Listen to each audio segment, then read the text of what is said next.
and to the republic for which it stands, one nation, under God, indivisible, with liberty and justice for all. Thank you. All right. Okay, Ellen, I'm just going to ask you to, obviously, we're going to have a town meeting, Do we need- a special town meeting. Can I interrupt one second? I don't know, do we officially need to know we're starting the public hearing? Other than just I would like starting to, the I would like to just get Ellen's perspective on appropriate ways, Timelines. especially because if we're going to look at a debt exclusion for April 3rd, if, I know that I haven't spoken to you directly other than on phone ways, but she indicates that a special town meeting from her perspective is best in the end of April. So at any rate, If you don't want to do it in the annual. yeah. Yeah. Okay, okay, so I don't think this is a public hearing. is it? Yeah, there was nothing Well- needed to be a public hearing. I thought we were It's just going just- to do a public hearing on that. No, I believe it's just, we're just having No, a typical. okay. In order, you don't have to have a public hearing to open a warrant, so, but I don't think we'll be I don't opening a think- warrant from what Ellen Given is going to Ellen's describe to us. So as we were well. really just holding off anyways Yes. until we get it Yeah. posted for the Yeah, yeah, I public just, notice it was Yeah. discussed. time frame wise with the local election and some of the technology that Ellen has to use for the local election, that has to get programmed for each different activity that the town clerk does, so whether that's a special town meeting, an annual town meeting, or an election, this equipment has to be programmed for those specific activities, and just having a special town meeting at the end of March would butt up really too close to having to have that equipment programmed for the local election on April 3rd. So Ellen and I discussed it, and if the items that we are looking at having a special town meeting for, if they can't be held off to the annual town meeting, which is also a possibility. you mean to have the, as many towns do, they open a special town meeting, and then they, for the first half hour, okay, you're not talking about that. So walk us through. I don't think it would be necessary to hold a special, if we're talking about previous fiscal year, funding previous fiscal year articles, we've done this in the past forever. Oh, really? As far as funding articles for a previous fiscal year on the annual town meeting warrant. You just have to identify what As long as- fiscal year. Exactly, as long as you're identifying the year, Mhm. you can do it on the annual town election. It's not required to have a special, two separate Okay, meetings. okay. You could, and it might be easier to put those previous fiscal year articles on the warrant first. Yeah. As the first articles and do them, but, and again, I told Jessica she could verify this with town council. Yeah, yeah. But I believe we can just do everything right at the annual town meeting.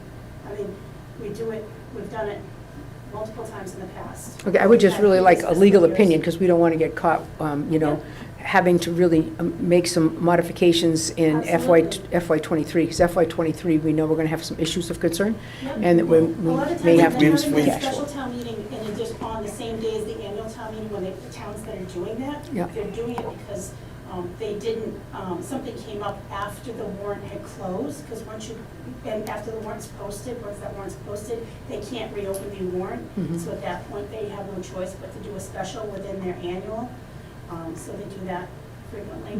Well, having been to way more town meetings than I'd ever want to go to, for example, in Hubbardston, Yes. they start, okay, the annual town meeting is preceded by probably a half hour, and it's called a special town meeting, and the crowd is there, and they do think, then they adjourn, Hardwick does the same thing, then they adjourn, and then they open up the annual town meeting. So they do a special, and then they fix, okay, what they wanted to fix, and then they move into the annual. So I think if we just get some legal opinion, I'm not saying we have to hold one in late March, as long as we understand we're going to have to make some adjustments in the budget. Yeah. When we talk about the special town meeting to adjust this year's finances, we're still in this fiscal year. Yes. So we don't need a special or separate Yeah. for it. It can all be done at once. You separate it, of course, by definition on the votes. But,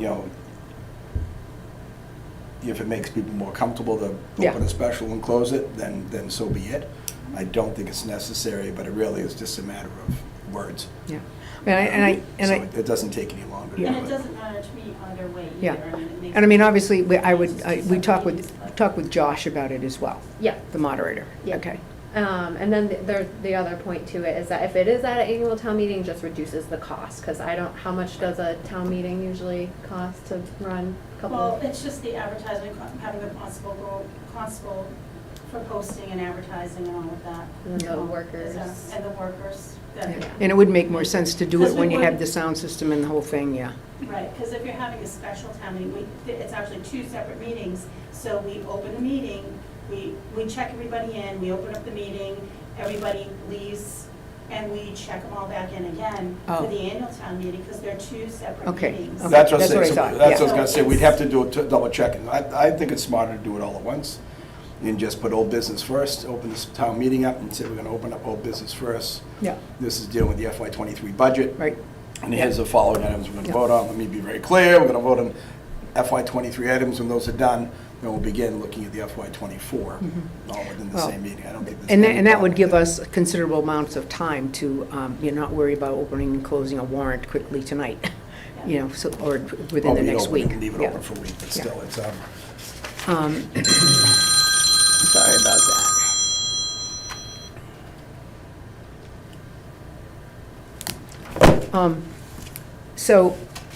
So I think, okay, obviously we'll take a vote on that, although it's probably a moot issue. As long as we don't take action on it, it doesn't happen. Yeah, no, I think you can just, it was on the agenda for discussion, so I don't Yeah. think that there needs to be a vote to not have a town meeting. Yeah, Yeah. I don't Yeah. think you need. Yeah, it was just Yeah. more for, after I think the biggest thing is. Okay. people we had put scheduled the question- meeting, and question on then, the ballot. right, Yeah. and then I talked to Ellen, and then, so the meeting was already scheduled to discuss Yeah. having a special town meeting. Yeah. But then the other thing that came up when I was speaking with Ellen was something that the select board has discussed a couple of times already, is this outstanding debt that is under the levy limit that was made back in 2016 and 2019 to purchase capital equipment. And so I was talking to Ellen that it had been discussed that we need to bring this up for a vote for a debt exclusion to free up some levy limit space so we can have a balanced budget going into FY '24. And Ellen said, well, we still have time to put it on the local election instead of spending 10 grand for a special election, because the ballot Would be style on April election is 3rd. much more expensive. So actually today is the last day that we are able to add anything onto the ballot. I thought that this had closed a long time ago, which is why we haven't discussed it before, but The law requires 35 days that the town clerk's office receive the wording of a ballot question within 35, no later than 35 days, 35th day before the election. So today is the 35th today day. is the 35th So day. we So- could potentially get, if that's something that the board is considering, we could get this question on the ballot for April. Well, April 3rd. I haven't done any of my programming. I have my ballot proof already, but the deadline is this Wednesday for any candidates to withdraw from the ballot. Okay. So I have until Wednesday to get the question over to my vendors to get all the ballots programmed, so we have enough time for absentee voting and all of that. So, I mean, it just made sense to me from a financial standpoint, if we could get this question on the ballot. We would still have time to hold meetings after tonight to look and inform, Right. residents of the ballot. There is a question on the ballot and why the question Yep. is on the ballot. We can't there's a lot of Well, campaign-related finance, rules. well, We have to be careful, Yeah. Well, yes, yeah. very careful. So I've been there, done that, yeah. Yeah. I'm No, very, we can't use any public resources Right.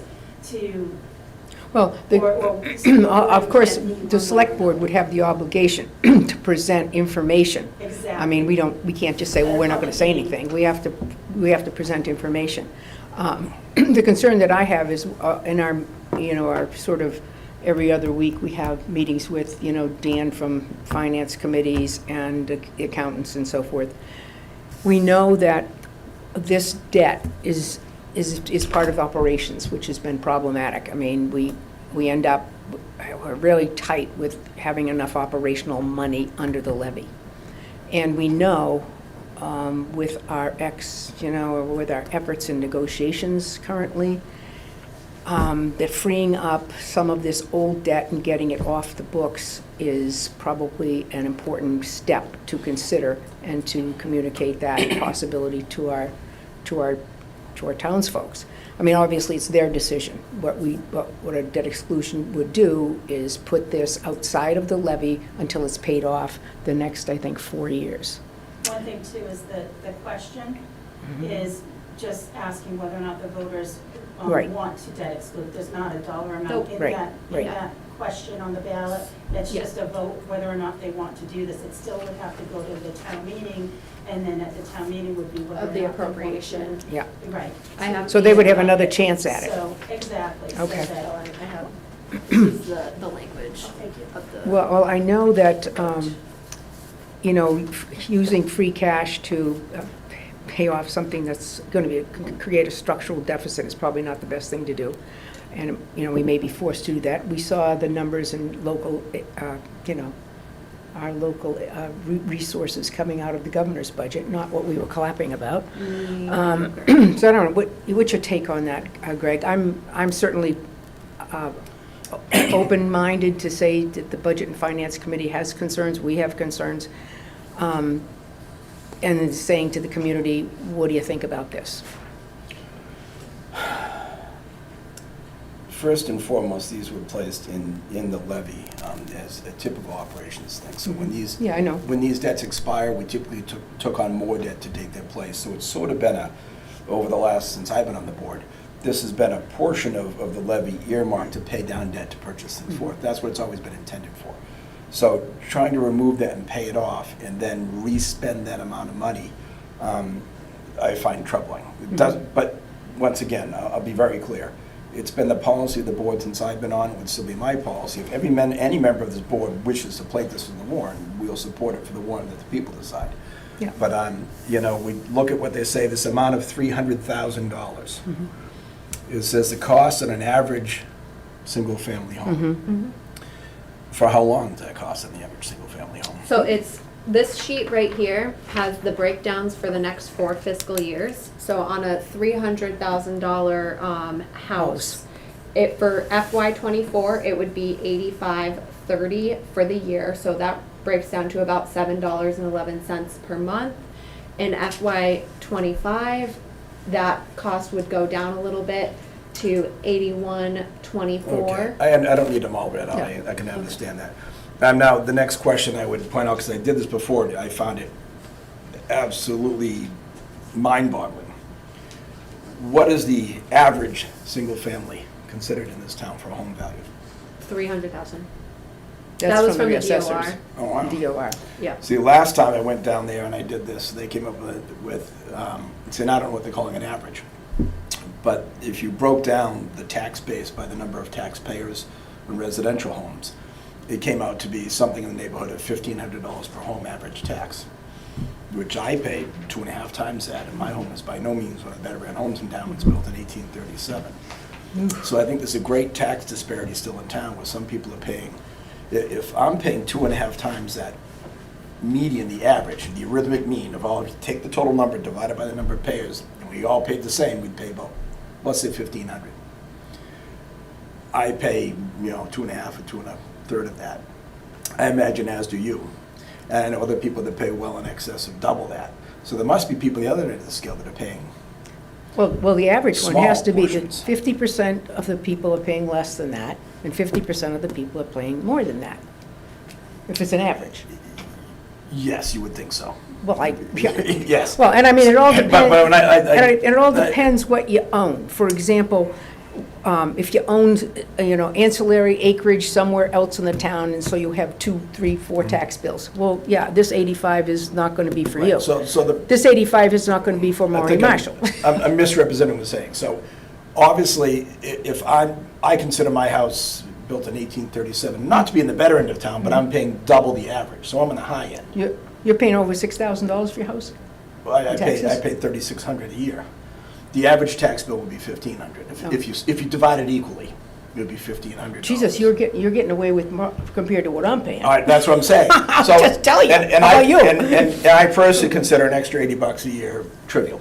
Yeah. So I certainly wouldn't mind going from 3,600 to 3,700. Well, to cover this. That'll be 4 times for me, but that's fine. I know, and I'm that's good what I'm with saying. that. And then people who are on the lower end of the scale that can less afford it will be paying far less. Yeah. If I'm gonna pay, more like, double that, 160, then someone's gonna pay more like 20. Right. So I think it's gonna work out to what people can afford. I think it's reasonable. But it doesn't get rid of my underlying concern that we're taking money that has inherently always been a portion of our levy set aside to make these capital purchases and double downing on it. We're saying, okay, we're going to take that away just to re-spend that money. I warned people at town meeting last year, this we're looking at, that things are spending, and I know you support the school and what they want, what they need for monies. And I always say, there's a difference between saying, here's what we really need to operate, we want to operate well, versus saying, this is what the town gives us to spend. And this is the town's chance to speak on exactly that. I said last year at town meeting, we're probably going to look for an override of some sort next year. An exclusion is a form of that. Yes. It's a limited override. But this is what we're faced with. We're faced with the budget exceeding the levy, and there's no way to maintain employees, especially officers and now firefighters, DPW workers. They're leaving the Department of Public Works and going to private sector.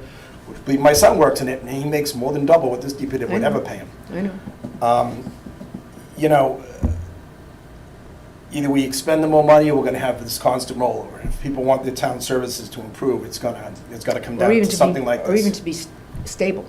Right. So I'm still. I hope I'm not pushing either way, because that's not my intent. But I want people to understand what's up. Yep. I don't want to pay more in taxes, but I could certainly afford it. Wouldn't bother me if it went through. I don't like taking something that's always been a slot in our budget, because now next time our budget comes around, we want to buy something, we no longer have that money earmarked within the levy. It's gone. Well, So the next time we need to purchase, it will strictly be debt exclusion. well, So it moves us Well- into a different era in town. I think, so the items that have been under this levy have been here since 2016. So it's a long time to have debt, if that's the intent to use that type of funding mechanism, that's a long time to have your debt carrying over. well, it's a lot of interest we're paying. Right. It's typically they'd use purchases to make a fire truck or an ambulance or But- something, and they kind of lock it in. Last ambulance was, I don't know what they were thinking when they did that, but to lock that Yeah. ambulance in for Yeah. 10 years of Yeah. the 5-year Yeah. life. At least a fire engine, you lock it in Yeah. for 10 years Exactly. plus. We're going to have it for 15 years or more usually. So we Um, have fire department, the SCBA, which is self-contained breathing apparatus, 2 fire engines, 1 ambulance, a highway pickup truck with a plow, a highway 1-ton dump truck with a plow, and a solar array. That's what this vote would go to. Paying off over the next couple of years. And how much do we currently pay total per year on of those? In other words, what kind of real opening are we making in the levy when we take? About 175,000. It's a pretty significant. Yeah, this is a significant amount that could really ease a lot of our, a lot of issues that we see going into. And I assume that 175,000 would taper off over the next years, Yes. because clearly we're not paying 700,000 or Right. $300,000 in debt. Right, Right. so we pay, well, we've been paying 171,000 for, ever since the ban was created. I think the ban was created. Well, it's not 3 declining years debt ago. band, obviously. It must have been just Right. a level. Yes, it's a level level. service. So basically, there's 2 years left to Yeah. pay, it'll be gone. Yeah, well, And And we're going then- to stretch it out over 4 years into a. Well, actually, this is the existing, like, if we were to keep it under the levy limit, it would fall off in 2027. And in 2027, we are only gonna owe $30,800, so In 2026 would be something similarly low, I assume. nope, it's a level $171,000 a see, year. they did a level debt service, like maybe Yes. you bought and I bought my house. Okay, they didn't do a declining debt, so they're Right. paying top interest for this to do a level debt service. And, So $300,000 is going to clear off $540,000 in payments. well, over time, it's going to be 171, 100 to, We still- 175 times 4. We still Well, owe, times 3 plus 30. so- Yeah. yeah, we still owe $543,800. That's what we owe today. because FY '23 has already been paid, so. So the $300,000 limit just wipes out the remaining interest, it brings it up to that number, or does that leave us? No, no. No, the next 4 years of, so on this sheet that we have, Mhm. this column that says DE, that's what we will owe every year to the bank in total. They're here. It's 171,000 for the next 3 years, and then in the 4th year, it's $30,800. And that's gonna stay the same Oh, regardless. Pardon me, I'm taking the average home value of 300,000 Yeah. and Oh, saying yeah, that's the debt where, yeah. I misread No. that number highlighted, Yeah. that's No. what I get for skimming. Yeah. No, that's what. All right, so that's what we're paying, it's similar to what we're doing now, we're just gonna debt exclude Yeah. it. So- Well, so- we're gonna ask the community if they would be amenable to Debt exclusion. excluding it to lighten up the operational area, because we are, we have employee issues of really concern that I worry about as we get into negotiations. Mhm. Me as well. Handling that is going to be a little more difficult. Also, I would say one good thing, I know you mentioned the schools, so I won't not mention the schools, but the governor's budget, unfortunately, there's 91 school districts in Commonwealth that got less than 1% from the state. Typical. Unfortunately, all the little towns, Quabbin was one of them. That's not a good thing. However, the governor also funded, with a 36% increase, rural school money. That comes to Quabbin. And I will tell you, our work, is going to be, at the state level, a lot of work on rural school issues, because rural school issues are what are crippling the towns.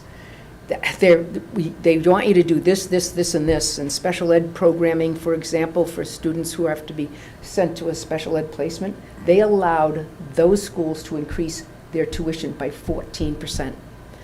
And probably necessary, I don't know, but we're sitting here saying, what? Because we're spending sometimes $100,000 per placement. And afford- busing there. And busing them there at tremendous cost. So I know that, trust me, the school districts understand, and we're hoping to get the state to understand even better the need to work with rural schools.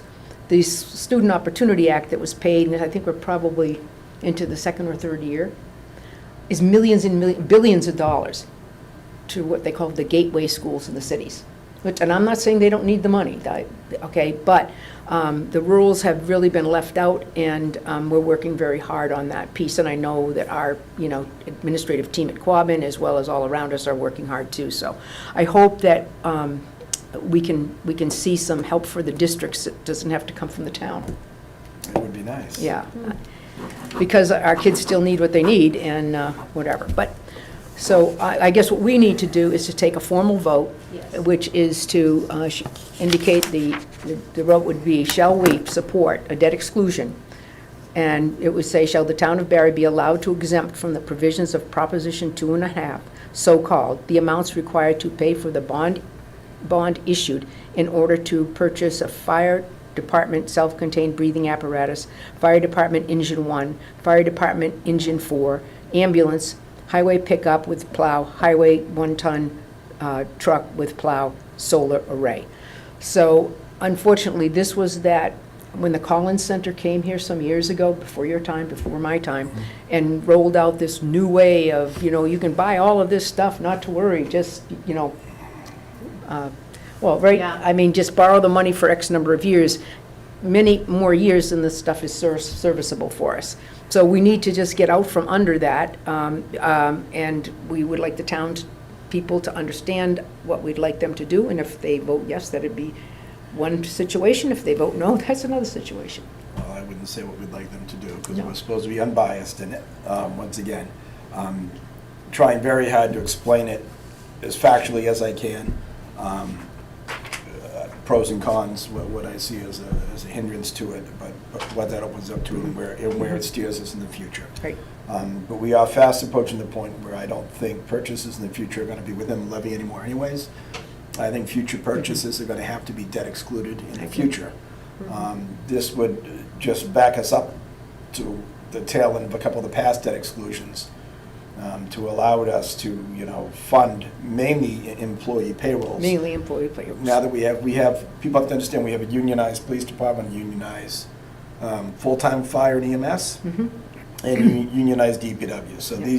these negotiations are necessary, and they, you know, often they're going to include certain pay raises, or we And- will factually lose people. We were losing police. We're already losing people For a now. long time. We're still losing DPW workers right now, as I said, to civilian markets that pay much better. Yeah. Without the demand of 24-hour availability for snow, they go work a 7 to 3 job and they're done every day. And, you know, the police and fire, we've been working at, you know, allowing Chief Rogowski to build that up, to have the full-time ambulance coverage, which I believe every time he brings in his budget, he demonstrates when we add personnel and time, it does pay for itself with, The Hardwick thing and the ambulance well, returns. just the second and or third ambulance calls we start to pick up. You know, to have the ambulance go on the call is great, but when a second call comes in, especially for ALS, and it's a $1,400 paycheck, and you have to send it out to mutual aid, that's tough. And we picked up, I wish I had his numbers, but we picked up a large number of second calls last year. And just the value of those, even at a 50% collection rate, Mhm. more than offsets what Yeah. we spent for the personnel to Right. staff the station to cover those calls. So it first of all gives the town assurance we have a second ambulance available if we're gone to, you know, Hardwick, and someone in town needs ALS, it assures we have that still here for them. And it does pay for itself. Yeah. So we'll start, you know, if we start having to reduce the budget because we can't afford it, which is what it's looking like, cuts will be made, and the only cuts we can realistically make are going to be in staffing numbers places. Yeah. And I don't even want to think about that. Hopefully we don't have to, Yeah. but the only thing I don't like about doing this at town meeting is if the town does, it changes how we'd want to do our FY '24 budget. Yeah. We kind of need to know where the town stands. Well, we'll know by April 3rd. Because this will be part of the. That'll be part of it, yes, so it goes, so yes. at least it gets So us. we'll know by April 3rd, good news or bad It news. gets us that knowledge, and once again, better than having special town and asking Yes. for it before we know. So at least we'll have an idea where the town stands for it, then we go ahead and Do X. we have our budget, we can figure it out. If the town Yep. stands against it, we just have to figure out where to make our cuts to make the budget balance this Right. year. And that's what we have to do. Yeah. That's the fun job we get to do each year. It's been Will you not make- so bad the last couple of years. Will you make the motion then? I'll make the motion that we place on the town election ballot for April 3rd, this referendum, as you read it in, for the... And it's been presented. Yeah. And presented for the town to have the option to vote into a debt exclusion, which a reminder for everyone, it will be followed up at town meeting. They have to affirm that at town meeting to actually have it go into effect. But if we put it on the ballot, it gives us the option to discuss it at town meeting and have it happen. If it does not pass in the ballot, then that discussion ends for this Right. year, and then we see what happens with the budget and decide whether that And- comes back again. And just for public information, a debt exclusion is not forever. A debt exclusion goes away as soon as The the debt is paid debt off. is paid. Right. This one specifically is 4 years, 3 Right. years at 171,000, the fourth year at 30,000, Right, roughly, right? right. I'm reading that right? Without my glasses, once again, brilliant. Okay, and so we need... So I have the motion to place it on. Okay, I would second the motion. Further discussion? Hearing none, those in favor? Aye. Aye. We have 2/3 of the select board as required by statute Yes. to move forward with the debt exclusion, and it will be included on the ballot for April 3rd when we have the official ballot for Local till election. all local residents for candidates Do who we need have... to sign this and hand this to you now, I assume? Yes. Excellent. And we check yes? No, that's just what the ballot will look like. Okay, sorry. Yeah, yeah. That's just, yeah, that's how the ballot's gonna look. It's gonna say yes, and then it's gonna say no. So, Okay. That will be yours then? Thank you very much. Thank you, coming Ellen, in. for taking some time to come up and help us with Glad this. we asked and didn't just roll forward the town meeting and Yeah, it's just a good thing. would have made a nightmare for you. Yeah, well, thank you for Saved your... a lot of- Your sage, money. your sage advice. Okay, that, I think that concludes all of the information we have on our agenda, and I would look for a motion to adjourn. So moved. Thank you. We have a a motion good to night. adjourn. Second? These, Okay, good. Awesome, great. Well, say you're gonna